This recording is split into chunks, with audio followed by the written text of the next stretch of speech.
네, 화제 이슈 파헤쳐봅니다. 아침 에픽 시작합니다. 코스피가 사상 처음으로 3,400선 돌파했습니다. 최고치 경신했는데요. 자세한 소식 이인철 참정경제연구소장과 함께 짚어보도록 하겠습니다. 안녕하세요. 네, 나흘 연속 사상 최고가 이어갔습니다. 코스피 사상 처음으로 결국은 3,400선 넘었거든요. 배경부터 먼저 짚어볼게요. 그렇습니다. 코스피가 지금 열흘째 오르고 있거든요. 예. 종가 기준 어제 3,407을 봤습니다. 코스피 지수가 집계된 게 1980년 1월 4일이었는데 45년 만에 새로운 역사를 계속해서 써내려가고 있습니다. 네.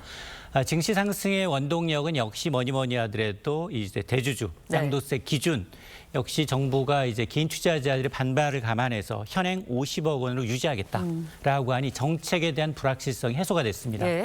여기다가 새 정부가 규제 개혁하겠다라고 하는데 새로운 사업들, 자율주행이나 AI와 같은 로봇과 같은 신산업에 대한 이제 규제 완화 가능성을 언급한 데다 또 하나는 반도체가 지금 꿈틀거리고 있습니다. 미국을 중심으로 반도체 업황 개선 기대감이 지금 커지자 어제 이제 삼성전자는 52주 신고가를 그리고 이제 SK하이닉스는 사상 최고가를 갈아치우고 있는데요. 특히 외국인들 이달 들어서 무려 5조 원 넘게 국내 주식을 사들이고 있습니다. 네, 말씀해 주셨잖아요. 외국인 투자자들. 근데 이제 일각에서는 유럽 증시 부진으로 해외 투자자들이 아시아 증시로 눈을 돌리면서 이런 현상이 나타났다. 이렇게도 이야기하는데 그건 어떻게 보세요? 맞습니다. 일리 있는 분석인데요. 네.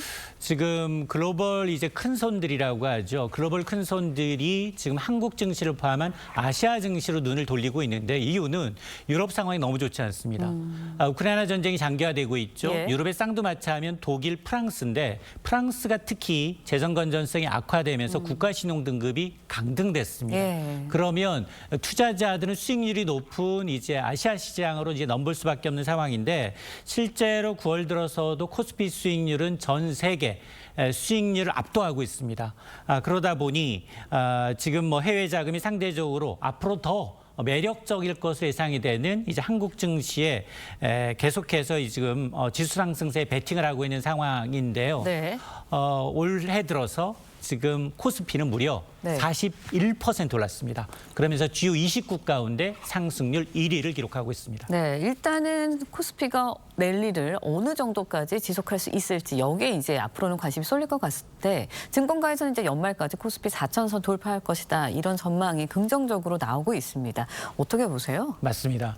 사실은 이제 부동산이 이제 자금이 막히다 예. 보니 유동성 자금이 주식과 코인으로 좀 몰리고 있는 상황인데요.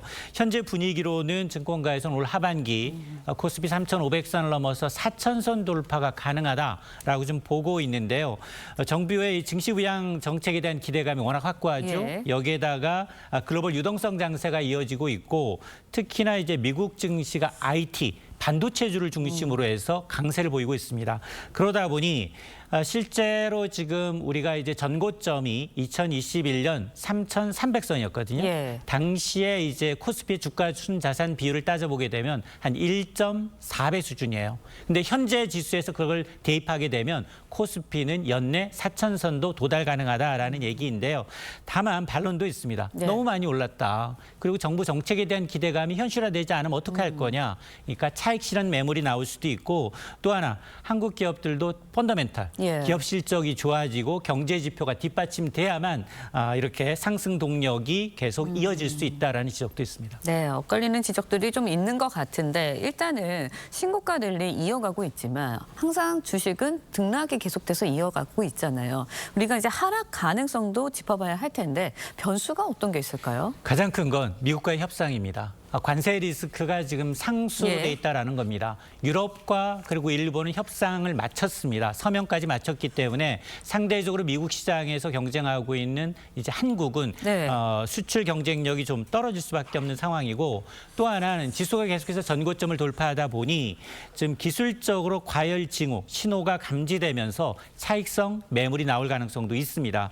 특히 오늘 밤 내일 밤 미국에서는 FOMC 공개시장위원회가 열리는데 여기에서 과연 파월 의장이 어떤 발언을 내놓을지 분기마다 발표되는 점도표에 따라서 시장이 다시 이제 흔들릴 수 있기 때문에 어쨌든 이제 신정부의 정책 효과가 일단 기대감을 넘어서 실행 단계로 좀 넘어서게 되면 실제로 정책 집행의 결과 정말 기업들이 배당을 늘릴지 여부를 네. 확인해 하셔야 되고요. 또 기업 실적이 좀 뒷받침되고 경제 지표가 개선이 돼야 합니다. 네, 추가로 좀 여쭤볼게요. 미국에서 이제 금리 인하 가능성이 크다라는 전망들이 나오고 있는데 금리 인하가 된다면 전격적으로 그럼 우리 증시에는 어떤 영향을 미칠까요? 일단 금리 인하 기대감도 어느 정도 선반영된 예. 측면이 분명히 있거든요. 그러나 외부적인 요인이고 금리 인하 사이클에 진입했다라는 건 두 가지입니다. 하나는 미국 경기가 좋지 않을 수도 있네라는 우려가 있을 수 있고 또 하나는 돈이 풀려서 유동성 장세가 좀 더 이어질 수 있다. 예. 두 가지로 해석이 가능하기 때문에 실질적으로 이걸 호재로 받아들일지 악재로 받아들일지는 그 상황에 예. 따라 달라질 수 있습니다. 알겠습니다. 이번에는요. 대미관세 후속 협상과도 이야기 나눠보도록 하겠습니다. 일단은 김정건 산업부 장관에 이어서 여한구 산업통상자원부 통상교섭본부장 미국을 방문 중입니다. 중요한 거는 대미 투자 3,500불 이거를 얼마나 구체적으로 협상을 하는지 여기서 힘겨루기가 이루어지고 있는 것 같은데 어떻게 보세요? 맞습니다. 지금 뭐 7월 말 이제 협상은 완료를 했는데 네. 서명이 안 되고 있습니다. 그렇죠. 한 달 반이 흘렀습니다. 지금 핵심 쟁점은 크게 세 가지입니다. 말씀하셨던 3,500억 달러, 예. 486조 원을 미국은 달러, 네. 현금으로 달라. 100% 현금으로 달라라는 주장이고요. 무슨 얘기냐? 우리는 직접 투자는 일부에 불과하고 우리는 대출과 보증 형태다라고 이제 크게 맞서고 예. 있고 두 번째는 투자 선정 역시 미국이 주도권을 주겠다라는 얘기인데 우리는 한국 기업의 사업성 검토가 필요하다라고는 입장이고요. 세 번째는 투자이익 배분에 대해서도 미국이 일본 사례 거론하면서 원금 회수한 이후에는 투자이익의 90%를 예. 가져가겠다라는 주장이지만 우리는 재투자 입장이기 때문에 이건 불합리하다라고 이제 예. 맞서고 있는 상황입니다. 알겠습니다. 당장 이제 미국 현지 현지 시간 16일부터 일본 자동차는 앞서서 리포트에서도 전해드렸지만 15%의 관세 인하를 받거든요. 그렇지만 우리나라는 아직까지도 25%의 관세로 가고 있습니다. 이렇게 될 경우에는 우리 기업들이 받는 타격 굉장히 클 수밖에 없는데 일단은 정부에서는 국익을 최우선으로 해서 협상하겠다 이런 입장인 것 같아요. 그러면 장기전으로 좀 들어가는 거 아닌가라는 생각이 들거든요. 어떻게 보세요? 맞습니다. 장기전이 좀 불가피해 보이는데요. 말씀하셨던 것처럼 16일부터 현대의 아반떼가 경쟁사인 네. 도요타의 코롤라보다도 미국에서 비싼 가격으로 팔리고요. 현대기아차 8월에 가장 많이 팔린 차가 바로 기아의 스포티지 하이브리드 차량인데 도요타의 경쟁차보다도 좀 비싸게 팔리는 상황입니다.